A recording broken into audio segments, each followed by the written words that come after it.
Is Heath a time traveler? This dude from the book? When you're done with this video, you'll think he is. Watch to the end. So on the Pokemon show, we broke a cool idea. Yo, you think Heath went to Area Zero 805 years ago with the original director? And then when he comes back out, he's shaking hands with the fat guy 200 years ago? What if Heath went into the crater with this team in one era, and by the time he returned to the surface, hundreds of years had passed? As in, what if Heath was a time traveler? Now let me paint the picture of how the story could go down, and then I'll show you why you should believe it. Let me tell you a Japanese folklore from over 1,000 years ago called Ura no Shimako, and it's about a young fisherman who goes on a boat to hunt some fish, and the fish he actually ends up pulling is a turtle. The turtle takes him to a special land. He spends 3 years with the turtle, and when he decides he wants to go back home away from the special land, he's able to, but when he comes back home, he realizes hundreds of years have passed. Time did not flow the same way in that land. He was also given a special box from that magical land that he was told never to open, but I'll get to that later. Now, I'll explain the story in a second, but the concept of time displacement is not far-fetched. In Scarlet and Violet, the entire game is a time-displaced paradox. The Pokemon are called Paradox Pokemon. The situation in Area Zero right now is a paradox. And both the past and future Pokemon are time-displaced and somehow are in our current era. Time displacement is not far-fetched at all. It is the actual point of this game. What if instead of the third legendary being a Pokemon about changing typings or dreams, is actually a time displacement Pokemon? And hence why it's that third legendary's crystals that we use to invent the time machine. Why this creature, if it's the one that did it, told Heath specifically equations for this. Of all the things it could have told Heath how to do, it gave him equations to use its own energy to create a time machine, it seems. So what if the third legendary, or the creator itself, has some real time related power? And what if there is a way that the Paradox Pokemon could really naturally exist down there, being displaced from different eras? Maybe an incident happened a long time ago in Paldea's past that displaced events from the past into Area Zero, or the future into Area Zero. And the time period I'll give this hypothetical concept to is around 810 years ago. So let me paint a picture for you. So let's say this mysterious time event happened around 810 years ago, and there is a very small Paldean government that is just forming. Then 805 years ago, depending on which time displacement happened, the small Paldean government forms a school for the new gen called either Naranja or Uva. Then shows up Heath. Heath, a historian of ancient Paldean lore, as it says on his pages here, knowledgeable about countless stories back in the day, forms a team in union with the academy. Perhaps Heath was a teacher in the academy teaching history, or perhaps he was the first director of the academy himself.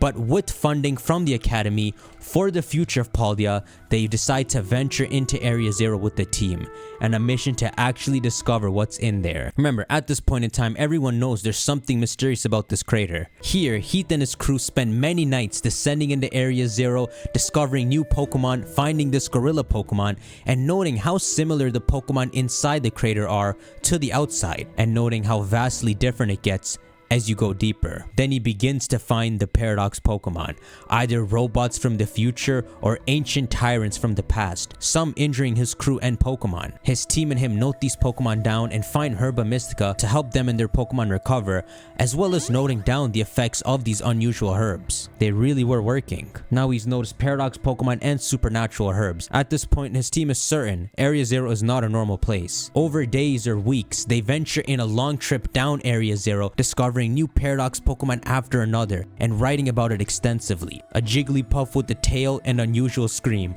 I'll name it Screamtail. A sleeping Amoonguss that when we poked it was a savage brute bonnet. And at night when camping once, a flying circle-shaped Mega Salamence creature roaring and looking like the old moon they used to see on the surface. Even a two-legged Suicune walking on the water. He writes full descriptions for each one with theories on where they might have come from. Maybe a billion-year-old Jigglypuff, a UFO Volcarona spying on us, a super scientific creation Iron Valiant. Despite the few we meet and learn about in-game, he might have discovered tens, maybe 100 Paradox Pokemon. Then, after the many week-long struggle, they finally make it to the bottom and he celebrates with this team. Because as far as the extensive Paulian history they knew at the time, they were the first ones in history to conquer Area Zero. Perhaps after their final party, when going to sleep to prepare for their trip back to the surface, Heath, excited by the thrills he experienced, wanders off alone wanting more. Here, he blacks out, enters a trance, and meets a creature lurking in Area Zero. He speaks to the creature,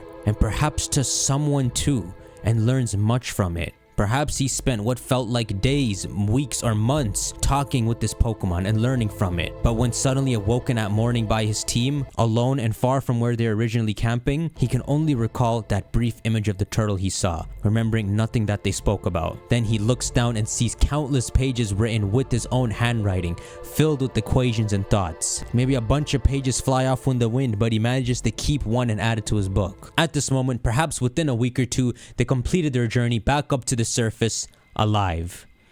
Or, upon Heath telling his team of this turtle he saw in his dreams, the team, with the hunch that there might be more to Area Zero, to Heath's tale of this dream, set off for one more journey. A journey not written down anywhere, because it's a journey that nobody remembers. What really is the treasures of Area Zero? Is it the beautiful setting, the extremely rare Pokemon, the superpowered crystals, or is it something even deeper below? Here we are 805 years ago. What if Heath and his team found an even greater treasure in Area Zero, led to it by the turtle that Heath remembers from his trance, almost lured by the turtle far deeper into Area Zero, where they discovered who knows what, learned who knows what, but after enjoying this treasured land, when they finally wished to return home and tell the world of their findings, by the time they reached the surface, they quickly forgot the true treasures they found down there, the true time they spent at Area Zero's true bottom, and they came to the surface to realize that over 600 years had passed.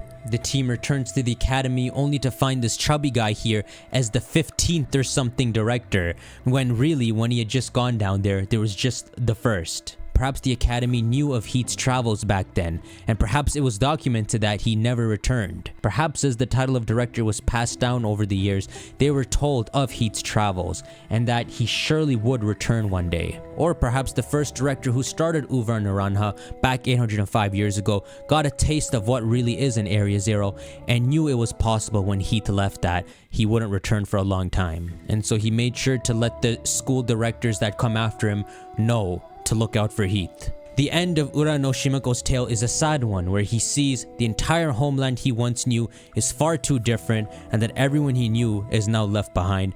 And so in his sadness, he opens the box which he promised he wouldn't. White smoke comes out of it, and he ages into an old man, because he broke the promise saying he wouldn't open that box.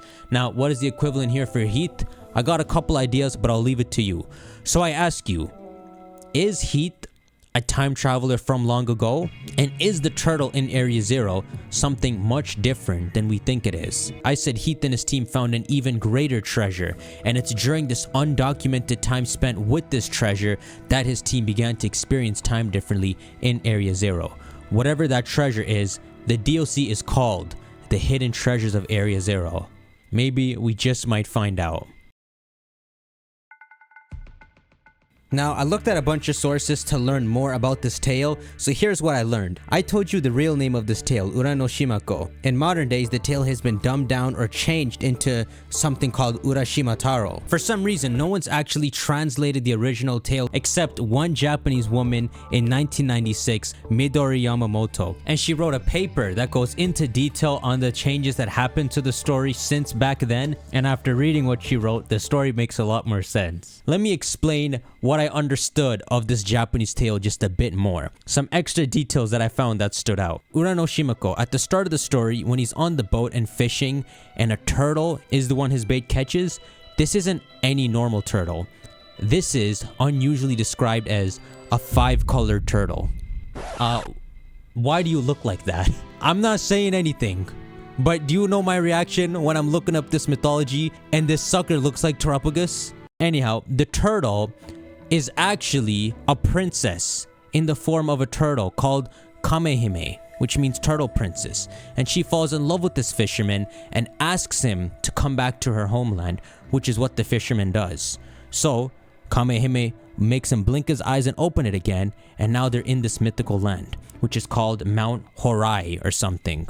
If you look at Mount Horai, there are other cool tales linked to this mountain. Like, there are some people that have thought that there was an actual treasure in Mount Horai, like an elixir of immortality. And there's even tales where emperors have sent people into this mountain to try and find the treasure, like the Paulian king did back in the day. Back to the tale, the place he goes to is described as a large island in the ocean, and the ground there looked as if it were paved with gems. Come on, man. I mean, hear this. Some references to the land say that there are enchanted fruits growing that can heal any ailment.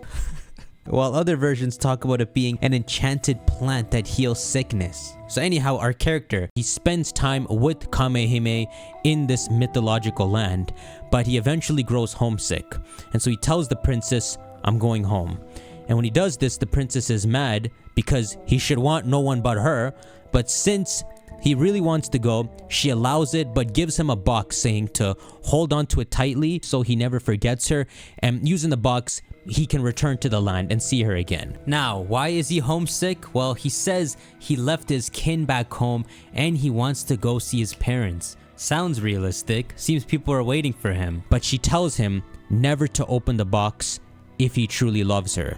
So he closes his eyes, he opens it again, and the princess has sent him back to his homeland. He looks at the village and realizes how changed everything is, so he finds himself helpless and where to go see his family. So he asks a villager, where are the people of the house of Urashimako now? And the villager answers, where have you come from to ask about a man of the remote past? As I heard it, the elders handed down by word of mouth that in former times there was a person called Urashimako. He went to sea alone and never came back. I heard it's been 300 years since. Why do you ask about him out of the blue? This is the same reaction I feel he's having, wanting to share his findings with the world. Or perhaps having a child or something waiting back home that he wanted to tell all about his Area Zero adventures to. But they're no more. By the time he comes back to the surface, they're all in the distant past. Urashimako wanders through the village for days, absent-minded and looking for anyone he knew, but of course, he couldn't find anyone. Overwhelmed and wanting to meet someone familiar, at least the turtle princess again, he accidentally opens the box he was tightly holding. It takes away his youth and he realizes he would never be able to see even her again, having broken his promise. Then the story ends with him walking around in tears, wanting some way to at least get back to the mythical land he was in. Of course, the moral of the story is that he didn't really do anything wrong, but he lost everything. This is a direct parallel to what it sounds like he could have experienced at the bottom of Area Zero. Turtle Princess, Pteropagus, multicolored turtle. The cool mind-blowing part to me when I was reading through this mythology is Heath saying he only remembers speaking to someone in an unfamiliar place.